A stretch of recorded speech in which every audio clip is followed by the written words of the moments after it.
우리 함께 옆 사람과 이렇게 인사 나눠봤으면 좋겠습니다. 사랑합니다. 다시 한번요. 사랑합니다. 축복합니다. 승리합시다. 아멘.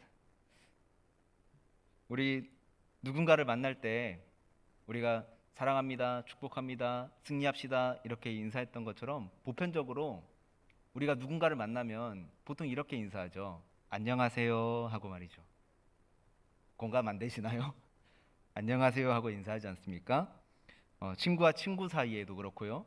그리고 스승과 제자 사이에도 그렇고, 선배와 후배 사이에도 그렇고, 부모와 자식 간에도 그렇고, 어른과 아이 사이에도, 그리고 처음 만나는 사람과도 안녕하세요, 안녕하세요 하고 이렇게 인사합니다.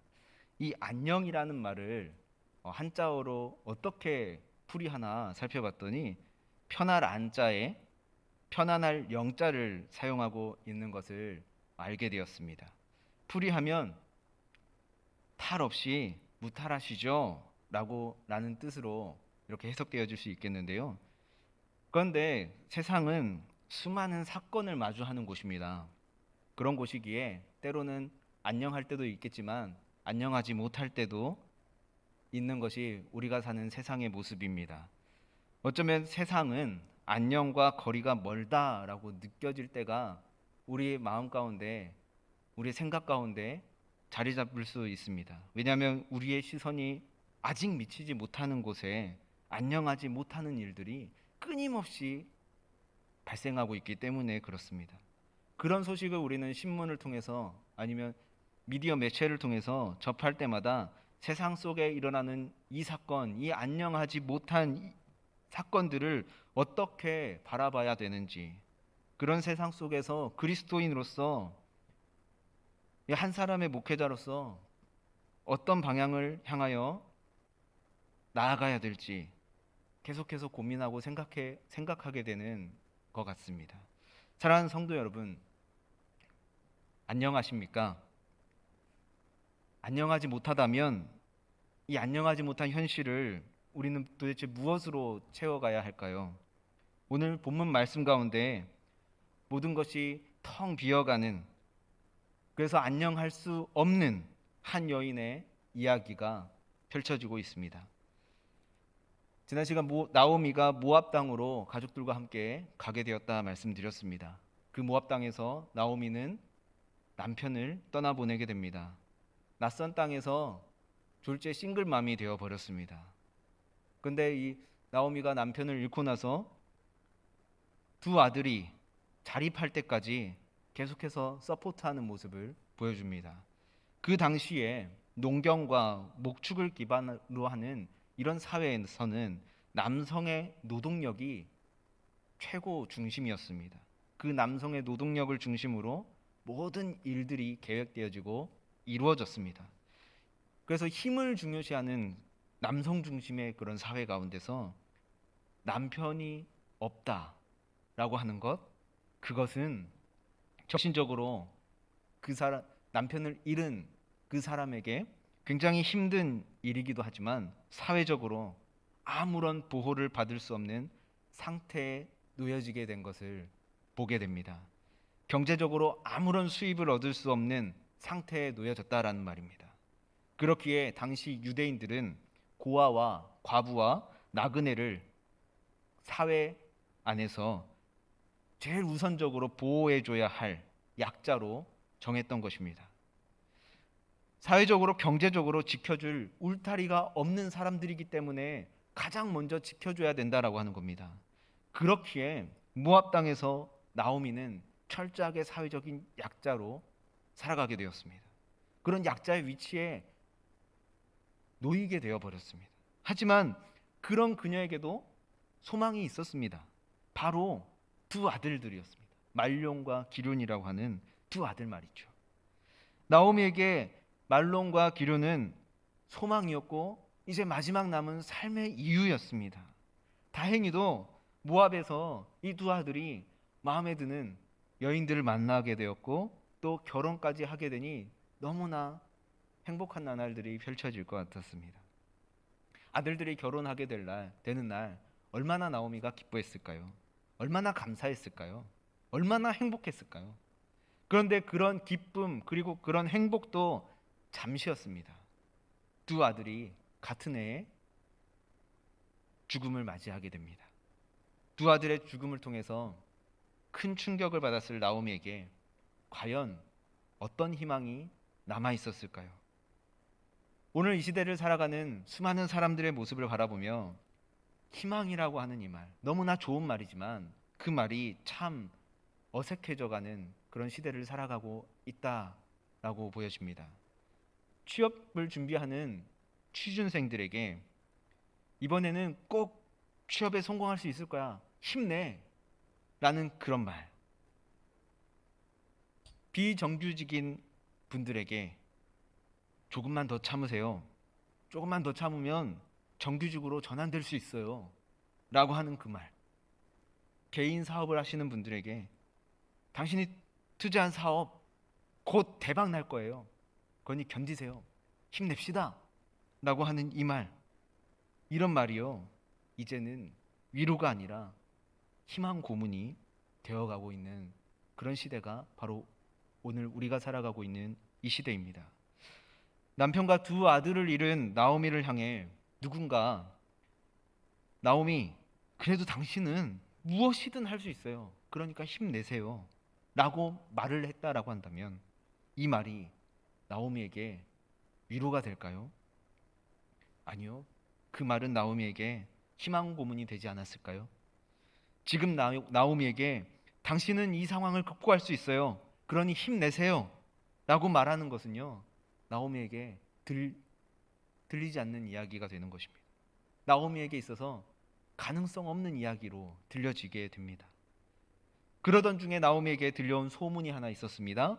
베들레헴에 양식이 생겨나고 있다, 빵이 생겨나고 있다라고 하는 소식이었습니다. 아무런 희망 없던, 아무런 희망이 남아있지 않던 나오미의 마음을 다시 뛰게 하는 소식이 들려오게 된 것입니다. 나오미가 사랑하는 사람들을 먼저 보내고 고향 땅에 묻히고 싶다는 마지막 소원을 품고 있는 가운데 이 소문, 나오미에게 있어서 얼마나 반가운 소문이었을까요? 본문 7절부터 9절 말씀에 이르기까지 나오미가 두 며느리와 함께 유다 땅으로 돌아가는 길에 나누는 대화를 여러분 한번 살펴보시기 바랍니다. 두 며느리에게 나오미가 이렇게 얘기합니다. 각각 너희 친정으로 돌아가거라 라고 말이죠. 그런데 이 대화를요 세 부분으로 나눠서 살펴볼 수가 있습니다. 첫 번째는 뭐냐면 각각 너희 친정으로 돌아가거라 라고 하는 것, 그리고 두 번째는 죽은 자들과 나를 선대한 것 같이 여호와께서 너희를 선대하시기를 원한다 라고 하는 것, 그리고 세 번째는 여호와께서 너희에게 허락하사 각기 남편의 집에서 위로를 받게 하시기 원한다 라고 하는 것입니다. 이 본문 7절부터 9절 말씀에서 우리가 알 수 있는 사실은 뭐냐면 너희가 하나님의 은혜를 입어서 다시 좋은 사람 만나서 가정을 이루고 행복하게 살면 좋겠구나, 그러니 너희들은 친정으로 돌아가거라 라고 나오미가 얘기하고 있는 것입니다. 이 대화를 통해서, 이 나오미의 이야기를 통해서요, 이 나오미가 한 얘기를 통해서 두 며느리를 얼마나 사랑하고 아끼는지 그 나오미의 마음을 우리는 알 수가 있습니다. 나오미가 진심으로 두 며느리에게요 마지막으로 당부하는 이야기입니다. 며느리들에게 더 이상 이제 나오미는 해줄 것이 없었습니다. 그래서 마지막으로 베풀어 줄 수 있는 사랑이었고 며느리들을 향해서 마지막으로 베풀어 줄 수 있는 배려였습니다. 여러분 11절 12절 말씀을 한번 보실까요? 본문 11절 12절 말씀을 보시면 며느리들에게 전하는 나오미의 말에 한번 우리가 집중해 봤으면 좋겠습니다. 나오미가 이르되 내 딸들아 돌아가라, 너희가 어찌 나와 함께 가려고 하느냐, 내 태중에 너희의 남편 될 아들들이 아직 있느냐, 내 딸들아 되돌아가라, 나는 늙었으니 남편을 두지 못할지라. 아멘. 나오미가요 11절 12절 말씀을 통해서 두 차례 반복해서 내 딸들아 라고 하면서 며느리들을 부르고 있습니다. 자신의 딸처럼 아끼는 며느리들을 데리고 베들레헴으로 함께 내가 갈 수 없구나라고 얘기하는 겁니다. 왜 그럴까요? 자신과 함께 베들레헴에 간다 하더라도 지금보다 더 상황이 좋아질 거라고 장담할 수 없기 때문입니다. 그런 보장이 없기 때문입니다. 이방인들에게 우호적이지 않은 고향 땅의 분위기 속에서 며느리들이 겪어야 하는 그 아픔, 그 사람들의 시선들, 그것을 통해서 마음의 상처를 입히기 싫었던 겁니다. 그러고 싶지 않았던 겁니다. 이 선택은 어쩌면 나오미에게 있어서요, 위험할 수도 있는 선택입니다. 나오미에게 남은 유일한 사람이 누구냐? 유일한 것이 뭐냐? 두 며느리들을 통해서 나오는 노동력이라고 해도 과언이 아니기 때문에 그렇습니다. 나오미 아무것도 가진 것이 없었습니다. 고향에 돌아가더라도 그녀를 보호해 줄 사람 단 한 사람도 없었습니다. 그런 상황 속에서 나오미는 자신에게 남은 마지막 희망인 이 두 며느리들을 보내기로 결심하면서 남은 희망을 포기하기에 이릅니다. 나오미가 이렇게 할 수 있었던 이유는 도대체 무엇이었을까요? 왜 나오미는 마지막 희망일 수도 있는 이 두 며느리를 끝내 놓아주는 선택을 하게 됐을까요? 그것은요, 나오미 안에 있었던 사랑 때문입니다. 여러분 8절 말씀을 보시면 두 번의 선대라고 하는 단어가 기록되어 있습니다. 원어 성경에서는 이 두 번의 선대가요, 각각 다른 의미로 사용되었습니다. 첫 번째 사용된 선대는 일하다, 만들다 라는 뜻을 가진 아사라고 하는 단어를 사용하였고, 두 번째 선대는 인자 그리고 자비라고 하는 뜻을 가진 헤세드라고 하는 단어를 사용하였습니다. 구약의 학자들은요, 헤세드라고 하는 단어를 어떻게 정의하냐면, 약한 자가 어려움에 처해 있을 때 강한 자가 특별한 의무가 없음에도 불구하고 약자에게 보이는 자발적인 충성이라 정의하고 있습니다. 그래서 구약의 많은 부분에서요, 이 헤세드를 어떻게 번역하냐면 인애라고 번역하고 있습니다. 이와 비슷한 표현을 신약에서 찾아보면 우리가 너무나 잘 알고 있는 단어를 만나게 되는데, 어떤 단어냐면 아가페라고 하는 단어입니다. 이 아가페라고 하는 단어는 신적인 사랑 그리고 무조건적인 사랑을 의미하는 단어죠. 여러분, 그래서 8절 말씀을 다시 풀어서 우리가 바라보면 이렇습니다. 너희 두 며느리가 아들들과 나에게 행한 선한 일같이 여호와께서 너희에게 자비와 인애를 베풀어 주시기 원한다. 내가 많은 것 해주지 못하지만 얘들아, 며느리들아, 나와 함께 해줘서 너무나 고맙다, 너무 감사하다 라고 하는 표현입니다. 지금 나오미는요, 아무것도 가진 것은 없지만 나오미가 며느리들을 향해서 해줄 수 있는 최고의 복을 지금 하나님께 구한 것입니다. 지금 하나님의 자비와 인애가 가장 필요한 사람이 여러분 누굴까요? 룻과 오르바라고 하는 두 며느리들일까요? 아니요. 지금 이 두 며느리들에게 하나님의 복을 구하고 있는 나오미 자신입니다, 여러분. 그런데 그런 나오미는 하나님 저에게 베풀어 주실 자비와 인애가 있으시다면 그 자비와 은혜를 내가 아니라 나와 함께한 이 두 며느리들에게 부어 주십시오 라고 지금 구하고 있는 겁니다. 여러분, 인도의 빈민들과 그리고 고아들을 구제하고 섬기며 살았던 테레사 수녀는 사랑에 대해서요, 이렇게 이야기하였습니다. 당신의 아픔이 느껴질 때까지 사랑해야 합니다. 자신에게 무언가 희생이 될 만한 것을 주어야 합니다. 없어도 지장이 없는 것을 주는 게 아니라 그것 없이는 살 수 없는 것이나 그것 없이는 살고 싶지 않은 자신이 정말로 좋아하는 것을 주어야 합니다. 그것이 사랑입니다. 여러분, 사랑은 자신이 가질 수 있는 것 중에 가장 귀한 것을요, 다른 사람에게 주는 겁니다. 그런 표현을 하는 겁니다. 나오미는 자신의 유일한 희망인 하나님의 자비 그리고 인애마저도 두 며느리들에게 흘려보내고 있습니다. 이것이 나오미가 두 며느리들에게 베푼 사랑의 모습입니다. 나오미는 며느리들과 입을 맞추며 작별 인사를 합니다. 그러나 두 며느리들은 자신들의 시어머니를 떠나지 않겠다고 울며 매달립니다. 그리고 재차 나오미가 며느리들에게 아니다, 너희들은 떠나가야 한다, 어서 떠나렴 이라고 재차 권면하였을 때 결국 한 명은 친정으로 돌아갈 것을 결심하였고 또 다른 한 명은 끝까지 떠나지 않고 시어머니와 함께 베들레헴으로 가겠다 결심합니다. 친정으로 돌아간 며느리가 누구냐? 바로 오르바라고 하는 여인입니다. 오르바는 인간이 할 수 있는 최고의 헌신을 나오미에게 베풀었습니다.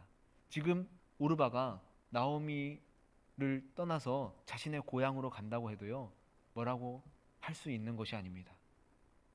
왜냐하면 사람으로서 베풀 최고의 헌신을 나오미에게 베풀었기 때문입니다.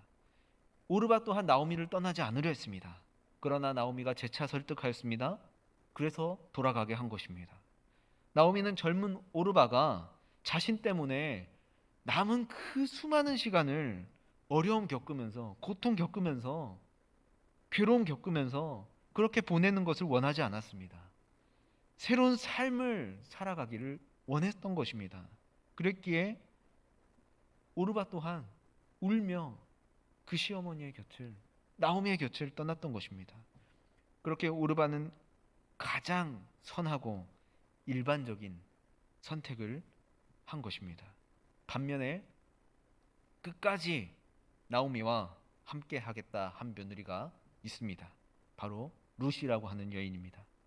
룻이 나오미에게 자신의 결심을 전하는 부분이 16절, 17절 말씀 가운데 있는데, 나오미가 돌아가라 라고 했을 때 룻이 하는 말은 어머니, 제게 더 이상 돌아가라고 말하지 마십시오 라고 하는 겁니다. 어머니, 내가 죽게 되더라도, 내가 그 땅에 가서 죽게 되더라도 내가 어머니와 함께 하겠습니다 라고 하는 겁니다. 이 구절에서 가장 많이 나오는 단어가 뭔지 아십니까? 바로 어머니와 나라고 하는 단어입니다. 룻은 어머니와 자신을 따로 보지 않고 하나로 놓고 이야기하고 있습니다. 나오미와 절대 떨어지지 않겠다라고 하는 룻의 아주 강한 의지, 결심을 보여주고 있는 겁니다. 세상을 살아가다 보면요, 많은 사람들이 누구나 유명한 사람, 그리고 잘 나가는 사람 편에 있고 싶어 합니다. 그렇기에 친구 중에서 유명한 사람이 만약에 내 곁에 있다 한다면 그렇게 친하지는 않지만 그 친구의 이야기를 많이 꺼내게 됩니다. 그 친구와 친분이 있다고 하면 나도 괜히 유명해진 것 같고 잘 나가는 사람인 것 같은 느낌이 들기 때문에 그렇습니다. 그리고 세상을 살다 보면요, 유명한 사람들이 많이 모여있는 어떤 한 모임이 있다라고 했을 때 그 모임에 회원이 될 수 있다면 나도 거기 모임의 회원이 돼야지 라고 결심하게 됩니다. 그 모임의 회원이 되면 나도 그런 사람들처럼 된 것 같은 느낌이 들기 때문에 그 모임에 들어가고 싶어 하는 겁니다. 그런데 지금 룻의 모습은 어떻습니까? 아무 희망 없는 사람과 지금 한 팀이 되겠다, 한 편이 되겠다 말하고 있습니다. 그 사람에게 비록 희망이 없다 할지라도 절대 혼자 보내지 않겠다라고 말합니다. 더 엄청난 건 뭔지 아십니까? 어머니가 먼저 하늘나라로 간다 할지라도 이후에 어머니께서 묻힌 무덤에 나도 묻혀서 무덤 안에서 뼈와 뼈로 다시 어머니를 만나겠습니다 라는 엄청난 의지와 결심을 지금 보여주고 있습니다. 룻의 이 기막힌 대답을 듣고 결국 나오미는 돌려보내기를 포기합니다. 그래, 네 결심이 진짜 그렇다면 그래, 나와 함께 가자꾸나 라고 하면서 룻과 고향길로 가는 여정에 오르게 됩니다. 오르반은 사람이 사람에게 하는 선대가 무엇인지 보여주었습니다. 사람이 사람에게 보일 수 있는 선대는요, 딱 그 정도까지입니다. 그런데 룻이 보여준 선대는 하나님께서 사람에게 보이기 원하셨던 선대입니다. 룻이 하는 고백과 그리고 행동을 통해서 오직 하나님만 하실 수 있는 조건 없는 사랑인 자비와 인애, 아가페의 사랑을 보여주고 있는 것입니다. 강한 자가 약한 자가 하나가 돼서 그 약한 자를 그 자리에서 일으켜주는 모습을 우리는 룻을 통해서 오늘 보게 되었습니다. 이런 모습을 실제로 보이신 분이 계십니다, 여러분. 누구십니까? 바로 예수 그리스도이십니다. 예수 그리스도께서 우리를 위해 이 땅에 오셨습니다. 그리고 우리를 섬기셨습니다. 그리고 우리를 위해서 죽으셨습니다. 그리고 우리를 죽음 가운데서 다시 살리기 위해서 부활하셨습니다. 그 이야기가 오늘 룻이라고 하는 이 여인의 고백 안에 들어 있습니다. 소망 없는 나오미에게 소망을 주었고, 소망 없는 나오미와 하나가 된 룻의 그 모습을 통해서 우리는 약함 가운데 건져내시려 스스로 이 땅 가운데 내려와서 약함이 되신 예수 그리스도를 만날 수 있어야 됩니다. 그리고 그런 예수님을 우리 삶 가운데서 꼭 만나시기를 주님의 이름으로 간절히 소망합니다. 이제 말씀을 맺으려 합니다. 수많은 사람들이요, 세상을 살아가면서 안녕하지 못한 채 텅텅 비어가는 마음 붙들고 힘겨워합니다. 어려워합니다. 취업의 자리, 그리고 생업의 자리, 그리고 자녀 양육의 자리 등등에서 각자가 텅 비어가는 것들로 인하여서 괴로워합니다. 힘겨워합니다. 겉으로는 괜찮아, 나 안녕해 라고 말을 하지만 많은 시간을 텅 빈 공간을 향해서요, 나도 모르게 걸어가고 있는 모습을 발견하게 됩니다. 우리에게 텅 비어가는 그 텅 빔의 자리, 채울 수 있는 소망 어디에 있을까요? 그 소망은요, 여러분, 바로 한 분입니다. 예수 그리스도에게 있습니다. 우리는 나오미와 같이요, 텅 빈 것으로 인해서 힘겨워합니다. 우리는 영적인 빈곤에 처해 있고 우리 영혼을 보호해줄 그 어떤 것도 없습니다. 우리가 바로 어쩌면 나오미와 같은 모습이 아닌가 합니다. 나오미와 같은 상태가 이전에 우리의 모습이었지 않나 다시 한번 돌아봅시다. 우리들 또한 희망과 소망이 없는 텅 빈 상태에 있었던 사람들입니다. 그런데 그런 우리의 인생 가운데 누가 찾아오셨냐? 바로 예수 그리스도께서 찾아오셨습니다. 텅 비어버린 우리의 삶 가운데 예수님께서 오셔서 자신의 온몸으로 우리를 끌어안으셨습니다. 그러면서 우리에게 말씀하시죠. 내가 너를 절대 포기하지 않겠다라고 말이죠. 룻의 고백을 통해서 우리를 절대 포기하지 않으시겠다 말씀하시는 주님의 목소리를 들으시기 바랍니다. 그 어떤 것으로도 나를 너에게서 떼어낼 수 없어 라고 말하시는 주님의 목소리를 여러분 들으시기 바랍니다. 희망과 소망이 없었던 우리에게 주님께서 찾아오셨습니다. 그리고 그 주님을 우리는 소망하며 살아가야 합니다. 룻이 자신의 시어머니인 나오미를 약함의 자리 가운데서 일으켜 주었던 것처럼 오늘 우리에게 찾아와서 우리를 텅 빔의 자리에서, 약함의 자리에서, 고통의 자리에서, 절망의 자리에서 안아주시고 일으켜 주시는 그 주님의 품으로 달려갔으면 좋겠습니다. 여러분, 우리의 소망은요, 내 주변에 그리고 세상 그 어느 곳에 있지 않습니다. 오직 한 분에게 계십니다. 바로 예수 그리스도입니다. 함께 기도하시겠습니다.